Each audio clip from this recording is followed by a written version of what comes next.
Welcome back to B&B Spoilers channel. Today, we are diving deep into the latest drama shaking up the bold and the beautiful.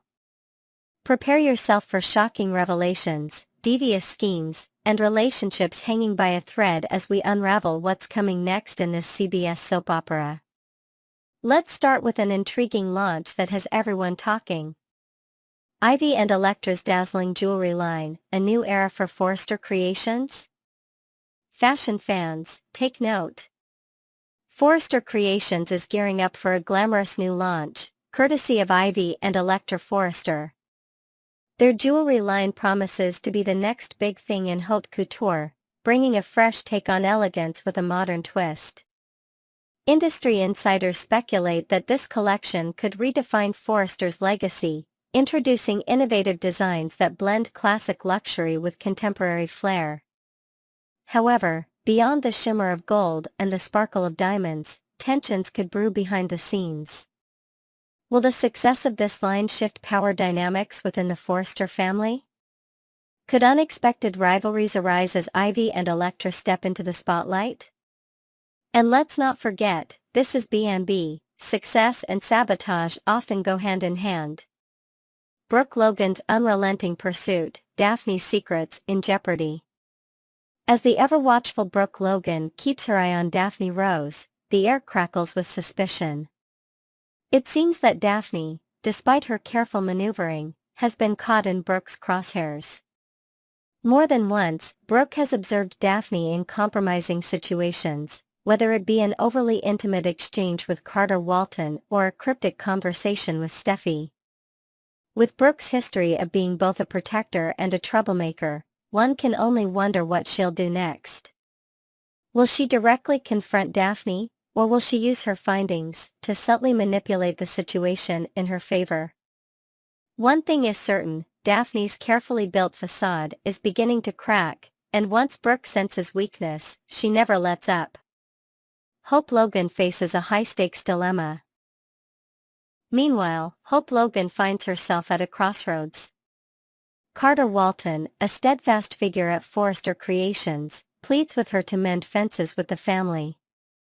A tense undercurrent lingers, suggesting that past wounds are far from healed. However, Hope isn't quick to cave, her reluctance to apologize hints at deeper conflicts brewing beneath the surface. To complicate matters further, Daphne's increasing proximity to Carter does not go unnoticed. Could Hope's hesitation stem from something more than pride? Perhaps she senses that Daphne's intentions toward Carter are not as innocent as they appear. If she plays her cards wrong, she could not only lose Carter but also endanger her professional standing within Forrester Creations. Luna's risky move, a message to Poppy through Bill Spencer. Over at the Spencer mansion, Luna Nozawa wrestles with an overwhelming dilemma. Desperate to reach out to her mother, Poppy Nozawa, Luna turns to an unlikely ally, Bill Spencer.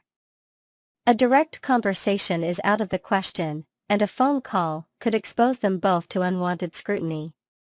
Instead, Luna hatches a more calculated plan. By persuading Bill to deliver a letter to Poppy, she hopes to communicate in a way that won't leave a digital or traceable footprint. However, the question remains, what exactly does Luna want to tell her mother? Is she preparing to confess something, or does she have a more strategic play in mind? And with Poppy's own tangled history with Bill, could this move reopen old wounds, or ignite new flames?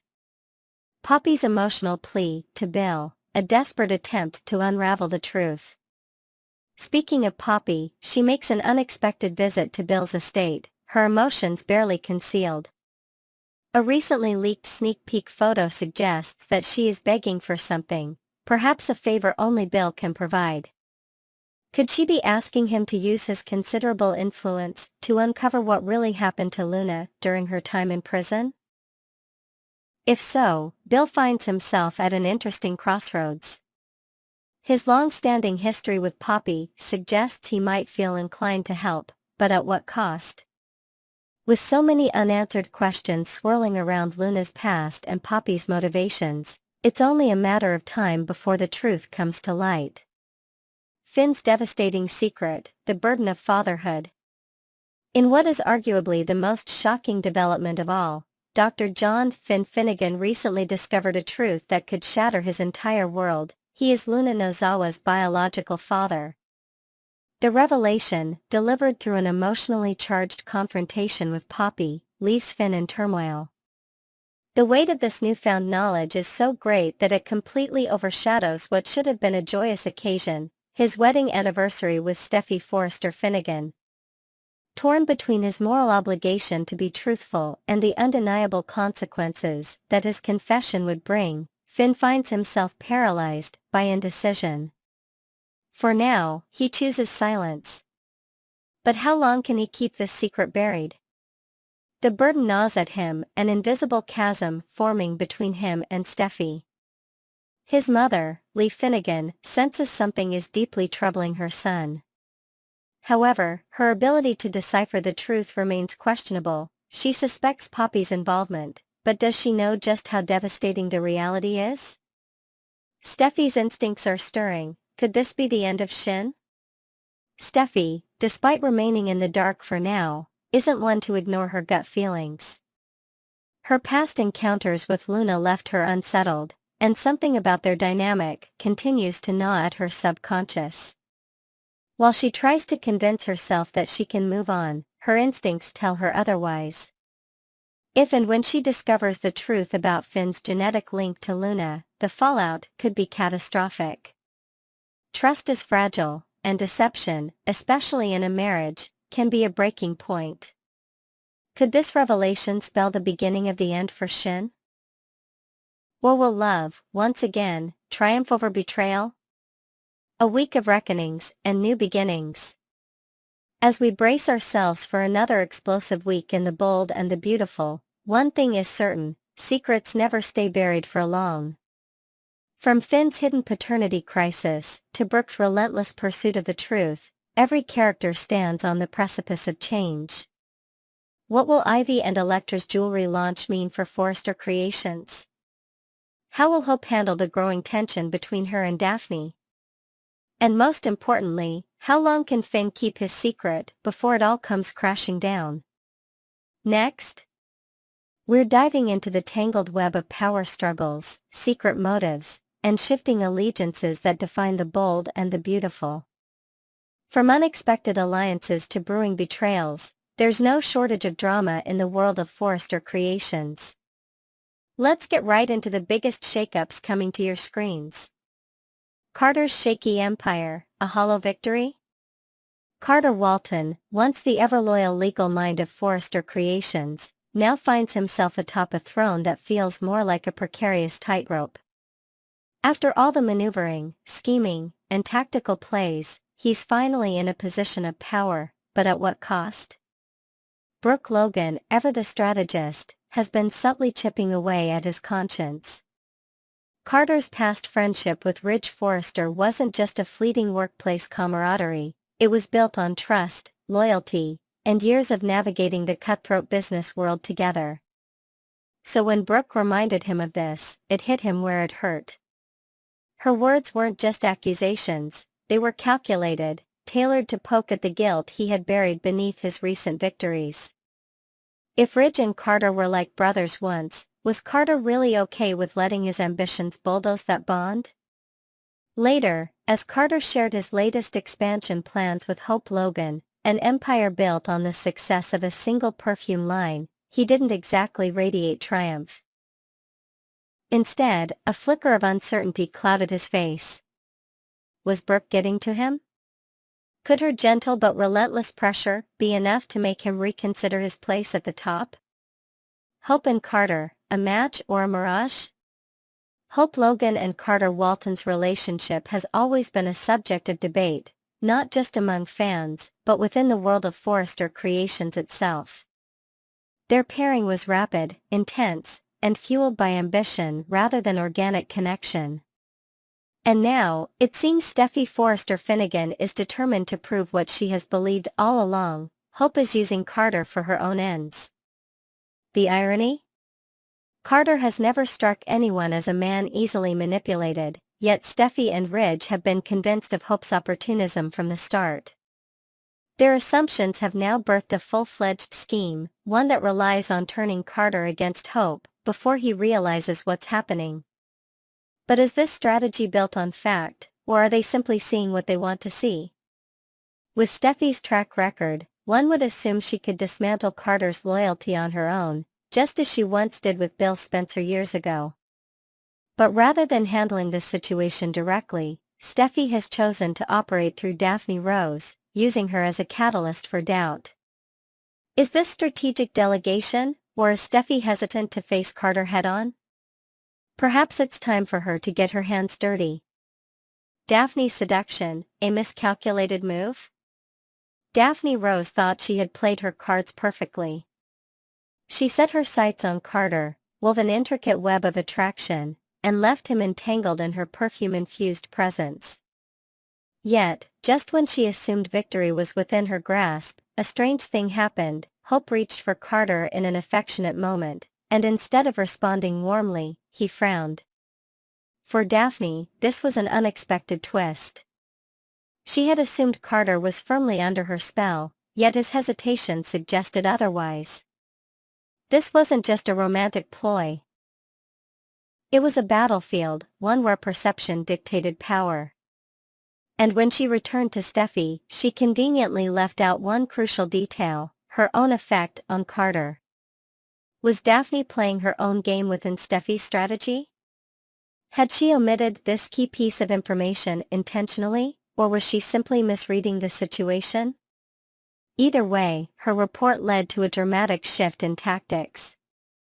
Steffy, always one to pivot when needed, decided it was time to take a different approach.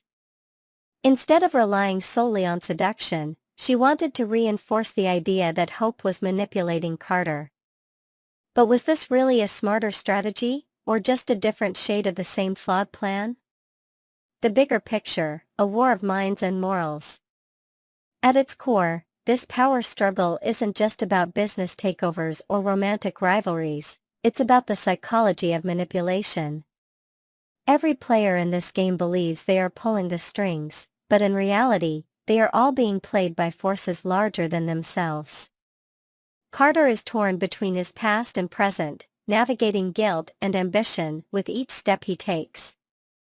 Hope, whether intentionally or not, is being painted as a master manipulator, her true motives constantly questioned. Brooke is proving that sometimes, persuasion can be more effective than aggression. And Steffy, the queen of calculated moves, is facing a rare moment of uncertainty. Has she chosen the right pawn in Daphne, or will her carefully built house of cards come crashing down? As tensions escalate, alliances will shift, loyalties will be tested, and the truth will become increasingly difficult to distinguish from illusion. One thing is for certain, Forrester Creations has never been more unstable, and the ripples of this battle will be felt for a long time to come.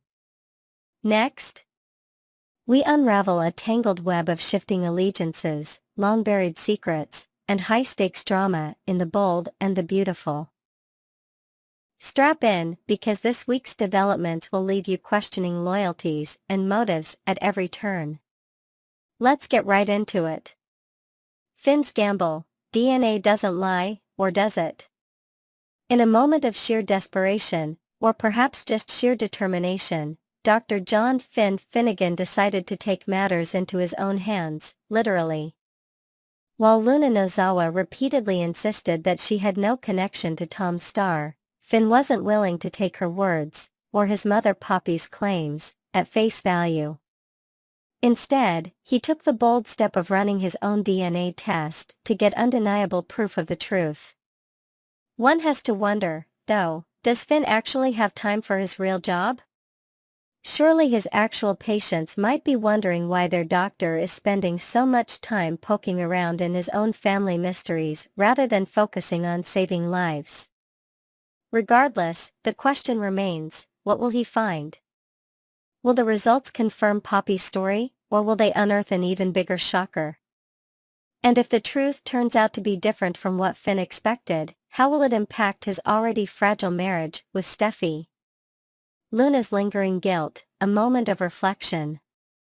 While Finn was busy uncovering biological truths, Luna Nozawa was having a crisis of conscience.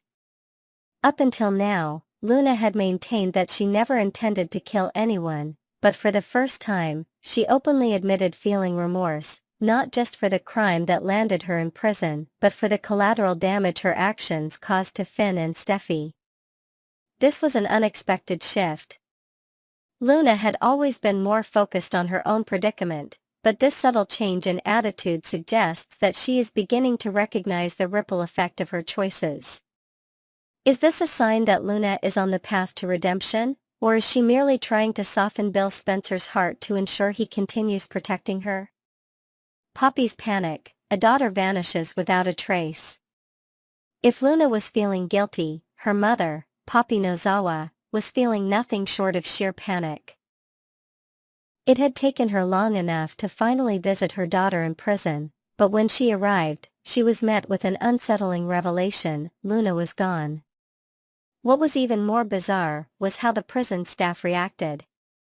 Instead of simply explaining where Luna had been transferred, they acted as if Poppy was making the whole thing up. Why the secrecy? Even after Poppy insisted that she had visited Luna in that very room, the guards refused to disclose any details, stating that they weren't at liberty to discuss her whereabouts. This raises several alarming questions. Was Luna moved for legitimate reasons, or is there something more sinister at play? Could Bill Spencer have had a hand in orchestrating her sudden disappearance? If so, why would he leave such an obvious trail that would only lead to more questions? Whatever the reason, Poppy wasn't about to let the matter rest. Lee Finnegan, from apologies to outrage. Still reeling from Luna's vanishing act, Poppy turned to an unlikely ally, Lee Finnegan. Their meeting at Il Giardino started out civil enough, with Lee continuing her atonement tour, offering apology after apology for years of mistreatment. However, Lee's remorse was almost too much, laying it on so thick that it felt like a setup for something bigger. And sure enough, when Poppy revealed that Luna was missing, Lee's mood shifted in an instant. Her sympathy was replaced by pure, unfiltered rage. She was ready to storm the correctional facility herself, demanding answers in her signature no-nonsense style. Had Poppy not talked her down, we might have witnessed Lee unleashing some long-overdue Nozawa-style justice on the prison staff. This sudden switch in Lee's demeanor raises an interesting point. Why is she so invested? Is it merely maternal concern, or does she know more than she's letting on? Ridge and Brooke, the same old battle. Meanwhile, across town, Brooke Logan was on a mission of her own. She dropped by to see if Ridge Forrester had cooled off after their last clash, but, to no one's surprise, he remained stubborn in his stance. To Ridge, Brooke's decision to take over as CEO of Forrester Creations had placed her firmly in the enemy category. This stance was ridiculous, of course. Even back in 1993, when Brooke snatched up 51% of the company with malicious intent, Ridge had been more forgiving than he was now. How could he not see that this time, Brooke was genuinely trying to help? Maybe Brooke should stop wasting her energy trying to win Ridge over and take a different approach. Perhaps it's time to check in with a certain old flame. Connor Davis, anyone? Steffy's strategy, a questionable plan of attack. Elsewhere, Steffy Forrester Finnegan paid a visit to the Forrester mansion, only to stumble upon a sight that should have thrilled her: her parents, Ridge and Taylor, caught up in a romantic embrace. While Steffy was over the moon at their rekindled connection, many viewers might not be feeling the same level of enthusiasm. After all, this is Tridge 87.0, and at this point, Ridge's habit of swapping partners like he swaps his shirts has made their reunion feel less like destiny and more like déjà vu. Still, Steffy's focus wasn't on her parents' love life, but on the battle at Forrester Creations. When asked about the situation at the company, she claimed, straight-faced, that she was trying her best to play nice. If that was Steffy's idea of playing nice, one would hate to see her version of playing dirty. She reiterated her latest tactic, wearing Carter Walton down by appealing to his moral compass. The logic was simple: if Carter couldn't forgive himself for the coup that put him in power, that guilt could become a weak point. But there was a flaw in her strategy. Brooke had already come up with the same idea. Steffy versus Brooke, parallel strategies, missed opportunities. It was an odd coincidence that Steffy and Brooke independently landed on the same approach at the same time. If they had actually teamed up, they could have created an unstoppable force, something reminiscent of Stephanie Forrester herself. The late matriarch had always known exactly how to execute a plan before even making her first move. And that's where Steffi might be faltering. Unlike her grandmother, who always had a decisive plan of action, Steffi seems to be navigating her offensive campaign on the fly, shifting gears when things don't go as expected. Maybe what Steffi really needs is a dose of classic Forrester ruthlessness, because, as it stands, her plan is about as stable as Ridge's love life. What happens next? As tensions rise and loyalties continue to be tested, one thing is clear: no one in Los Angeles is safe from the fallout of these power plays. Will Finn's DNA test confirm Poppy's story, or will it reveal an even deeper deception? Will Luna resurface, and if so, under what circumstances? Can Steffi successfully outmaneuver Carter, or is she fighting a losing battle?